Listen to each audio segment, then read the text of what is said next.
What's up, everybody, and welcome to ITG Daily, the show that brings you the hottest in gaming news each and every day. And yes, I am most definitely sick, so bear with me for today's show.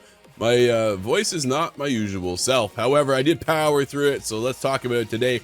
Make sure you can cover us over on InsideTheGame.ca, our YouTube channel. For today's show, make sure you're over there and hit that subscribe button. Help my throat out a little bit. Inside the Game Official is where you can find us.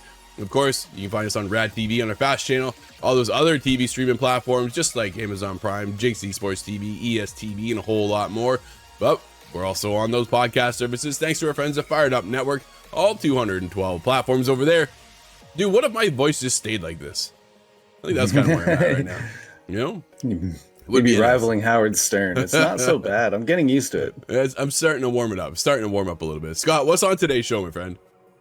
Today we have a new Sony patent, which looks to change the way you can play on PlayStation. Rainbow Six Siege is going to launch a skin marketplace. That has me a little worried, but we're going to get into that. Larian and the Golden Joystick Awards is on the radar. Larian seems to have stolen the show. Yes, kind of makes me wonder about the Game Awards. They're going to steal that one as well. Scott, before we get to today's show, however, I just wrapped up Assassin's Creed Mirage 100% over on Xbox. That's right. I think that is my true first 100% on Xbox, believe it or not, after all these years. Oh, wow. I know. So that's how much I enjoyed this game. Here's my problem. I get my final achievement, dude, and that was it. That was all. I'm like, okay, there's no poof, you've 100%ed nothing. It is just over. And I'm like, whoa, no wonder Xbox is kind of like, yeah, maybe we should take another look at this, because where PlayStation's at, dude, you pop that last trophy and then you get the platinum. It's just like, boom, there it is. A bit of a celebration. Exactly. And it was so underwhelming to get that 100% that it makes me go, I don't know if I ever want to do this again, because that's just not worth it. I want that last celebration to hit hard. So Xbox, go fix your achievements, because I think it's overdue. But Scott, we're overdue too. Let's talk about it. Sony, PlayStation, new patent.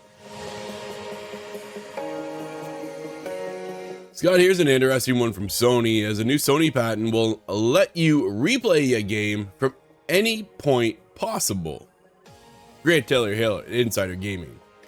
In a new patent filed by Sony earlier this month, it was revealed that the tech titan plans to bring about a feature allowing users to cherry pick exact moments from which they can replay a game. It's a feature that would empower users to track back through a campaign and select specific moment in time to change a decision, re-experience something epic, or recount their steps without needing to replay the entire chapter or the whole game.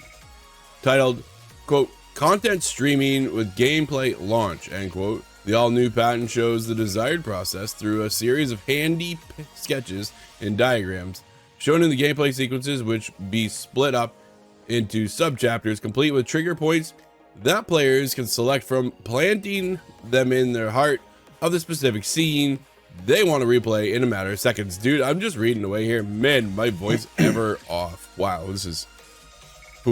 Absolutely. You sound like Howard Stern all of a sudden. Man, I'm fighting this cold. Yeah, bear with me. This will be a huge win for content creators. For example, do you want to make a video showcasing how to defeat a particular boss? Well, with this new feature, you can jump straight into that fight without needing to tailor a save around it or playing the game up to that point, which might be several hours at least. In the flow put forward in the Sony document, which was shared by xbuter.com, it was revealed that it'll work something like this. As the user plays their game, information regarding media content will be stored, with trigger points being associated with specific data sets. Users will have the opportunity to stream media content over a communication work to their device. These trigger points will be offered to the player while the stream media watching back through gameplay, which they'll be able to select at will. Interesting. The system will identify game data associated with said trigger points. Based on the game data associated with the trigger points, the system will launch the interactive title for gameplay by the user device based on the identified set of game data assets with the select trigger point. That means that while watching gameplay, if you suddenly became enamored and wanted to leap back in, you could. you would have the option to get straight back into the game from the point that you're viewing. There's a lot of information up in the air, but it reads like an interesting enough concept on paper. I can't help but see technical limitations to it, however. If Sony's saying that every user session will be backed up somewhere on some centralized server, if that's, man, dude, that could be, that's a huge lift, Scott, isn't it? Oh, right? Absolutely. I'm hoping it could work something the way the Xbox cloud storage works, where that's the one thing that you keep locally on your Xbox. Perhaps you're able to kind of just offshoot it, but hold some save data there for later to recall it. But this opens up a possibility. I'm wondering, do you think this shares between users? If I run through something, you've got to see this God of War fight, Drew, and I can queue it up for you and let you jump through it and play. That would be something monumental. I'm not certain if this explains that exactly, or if this is one user rewatching their own play and jumping back in. But that's quite a big distinction. No, absolutely. There's definitely something to take away from this. I think it's curious. It's interesting to see Sony wanting to push the replay ability back in, because right now with Spider-Man, you have to really just start all over. There is no chapter select. It is Spider-Man 2 is start and go through, right? That's something that's a feature that's coming, but it's not currently out right now. This could save all of that, right? No longer will developers have to worry about, here's the chapter select, now start from that chapter. It is up to us as the gamers, the players, to then select our key moments ourselves. I thought that was kind of a cool little take on it. It is interesting to think if there are man, there's millions of players on this unit, right? So when we go back into Grant Taylor Hale's article, he said, if that's so, that's tens of millions of playthroughs from thousands of different games. I can't see that being a thing. Where does that get stored, right? Like you say, the cloud, but the cloud can only handle so much as well. If we're all doing this, I'll be interested to see how long it lasts. Right now, Scott, the way it works on Xbox, because they've just changed how you can store your captures. Lasts up to 90 days, capture's gone, right? It just gets wiped. Is that something they follow suit here? Maybe you can have these set points, but they're only going to last for so long. Maybe you've only got a month with them, and then that gets wiped, and then you're into a new game, new server, new this, that, and the other. That makes a lot of sense. Yeah, you have to expect some sort of wipe like that, because like you say, there's so many games, and think about all the games that I've put on my Xbox, the hundreds. There's no way you could store data for all that times 100 something million, however many PlayStation users there are now. Incredible numbers. But this is really interesting. I hope that it gives you the ability to set your own markers, because there's things that I might think are really significant, important to show, especially because of the job we do, but it might not be tied to an achievement or something like that would spark its own kind of data point. Just things you want to clip, things you want to do. Like, we do a lot of clipping throughout to create our content here on the show. So it would be interesting to go back and, hey, now that we've beaten this boss, we maybe want to feature this boss, or feature this little level, or this piece of design. So we can clip into that particular thing, restart that level at that spot, that location. This could bode well for a lot of content creators, including ourselves, when it comes to the media side. But it's I don't know, we'll see if Sony, this is only a patent, right? So that's the other thing too, it's a patent. Sony patents things all the time, and 90% of them never make the light of day. So we'll see if this is something that actually comes around. Do you think we'll see it this generation, or is it more PS6 generation? I think it's going to be such a technical thing, such a big feat, that I think we're talking next gen. I don't think it's going to happen here.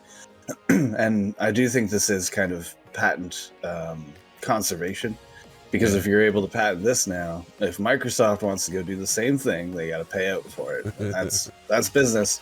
Sure is.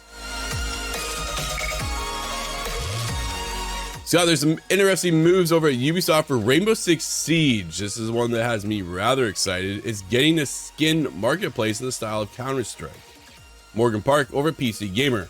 It used to be the case that comparisons between Rainbow Six Siege and Counter-Strike ended at their 5 versus 5 team size and bomb rule sets, but Ubisoft is cooking up its own version of a feature that's become synonymous with Valve's tactical FPS, the skin marketplace. Simply dubbed Rainbow Six Siege Marketplace, the website will allow Siege players to buy and sell in-game cosmetics with other players. In a presentation to the press, Ubi said the marketplace will be accessible from the browser and mobile, but did not mention integration with Siege client itself or the Ubisoft Connect app. All transactions on the platform will be made through Rainbow R6 credits, Siege's premium currency sold in packs costing $5 to $100 in the in-game shop. It's unclear if players will set prices for items themselves or if cosmetics will have a fixed value. Theoretically, that means the Siege Marketplace will have no connection to Ubisoft's NFT quartz. That's good. Ubisoft. It does sound similar though, doesn't it? Yeah, it does. It does. But I think this is a way to get around that NFT stigma. And this is one of the first applications I'm seeing of an NFT shop in video games that does make sense. Yes, absolutely. Ubisoft. Ubi will soon hold a closed beta for the Siege Marketplace ahead of the store's full launch sometime in 2024. CS2's item market drove massive interest in the game when it debuted one year after launch in 2013. Following the change, CSGO became the most popular FPS esport ever and one of the most played games on Steam. But the market also brought its unwelcome issues for Valve and the competitive community. Gambling and match fixing scandals made possible by the presence of a third-party gray market that grew around the game and used automated Steam trading bots to validate transactions. Ubisoft hasn't yet said how it might address the possibility of these issues. The publisher says transactions are limited to R6 credits, but if a trading system exists, gray markets could follow. The Siege community isn't quite as enthusiastic about cosmetic collection or rarity as the CS2 crowd, but I see the potential of the marketplace as a big deal. Scott, what do you think? Dude, I actually saw the whole presentation. There's a lot coming in season 8. The next one coming up, it's yeah, what year? We're on either year 8 or season 8 or something now. It's an incredible number. This game has continued. Definitely is. And we're getting not only a new map, another operator, and now the marketplace. Marketplace, though, it won't be integrated until next year. They're reworking shields as well. Like, man, dude, I'm pretty excited to see the next step for Ubisoft. There's a lot of push. They're going for the friendly side of things too. They want you to have, like, right now you can vote for Valor dedicated when your game ends. Oh, that's right. You can set up people to say, hey, they're actually committed here and they're doing well. Or now it seems like if you do, I don't know if they're working away around teabagging, but it looks like that might be coming up. Yeah. If the team was good, you can say no, yes or no to play against, that kind of thing. So they're trying to have an all-inclusive, welcoming community. And Siege is one of the worst communities, straight up. I'm there all the time, and they're a horrible community to play against sometimes. And granted, at the end of the day, though, dude, it's not any different than Call of Duty, right? Online is online, and online players suck sometimes, and you just gotta let it roll and move on. But I've actually had a pretty good break from Siege lately, wrapping up a bunch of other stuff instead, and then coming back in. Dude, we had a couple good games the other night, and it was fun. And now this new season has me pretty excited. It's been a positive experience for sure. A lot more lately than before then. We used to get a lot of team killing and a lot of awful games that just end in nothing. So yeah, I like seeing a little bit more of that control put back into the character, the players, that is. But this gives me something of a little bit of a worry, because we've already talked about loot boxes and how you can. That's a system that's not positive in my eyes, but I think this is going to make that a lot worse. Is there going to be a mechanism with which I can buy tons of loot boxes, pop tons of cosmetics, and then put them on a marketplace? We're going to see a spin-off of YouTube creators come to do this hype.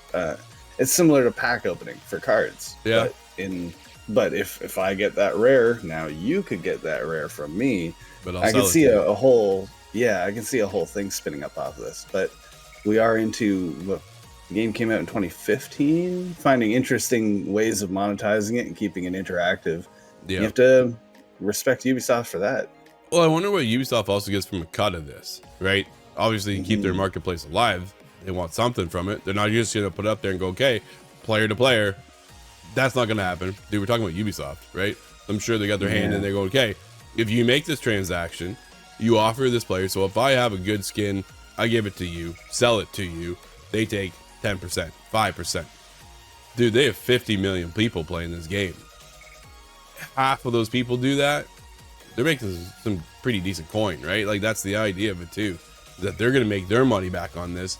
They do have some cool skins, man. I bought some pretty cool elite skins as of late, and I'm really enjoying them. I would not sell them, but I do have a lot of junk because rolling those alpha packs, you never know what you're gonna get, right? So when you pop that, maybe now it doesn't interest me for that skin, but I can put it up, make an offer, and then somebody go, yeah, I'll take that. And then maybe we just do a complete trade, or I sell them that skin or whatever. I'm hoping, I'm not looking at it from the how I can rip people off side of things, I guess. I just want to get rid of some of the stuff I don't use. And there's a ton of it. Man, I've been playing this game for years. How many skins I have? And I'm not alone in that, right? Like, we're all there. There's a good rant, a several-minute rant that I've produced one time that I don't think saw the light of day, but it was, I was really mad about duplicates that you get from loot boxes. Because why? But this is worth noting that if you do have a bunch of that junk, like you say, I don't know if there's going to be anybody to sell that to. It's kind of like having bad stocks. Who's going to buy? Well, that's the other side of it too. I might just sit on it. But at the end of the day, I'm just sitting on it now too. I don't know. That's true. We'll see. Rainbow Six Siege, though, they're looking to push it, Ubisoft, and I like it. They want to keep this game going, and I'm very curious to see what else comes next, and I'm looking forward to the next season. Larian Studios and Baldur's Gate 3 swept the Golden Joystick Awards. Acclaimed RPG developer took 7 awards, including Studio of the Year and Ultimate Game of the Year. James Batchelor over at GamesIndustry.biz. Baldur's Gate 3 was the biggest winner at last week's Golden Joystick Awards, picking up 6 prizes, while the developer Larian was named Studio of the Year, bringing it up to a total of 7. The awards were held in London last week, the first time it has been an in-person event since 2019.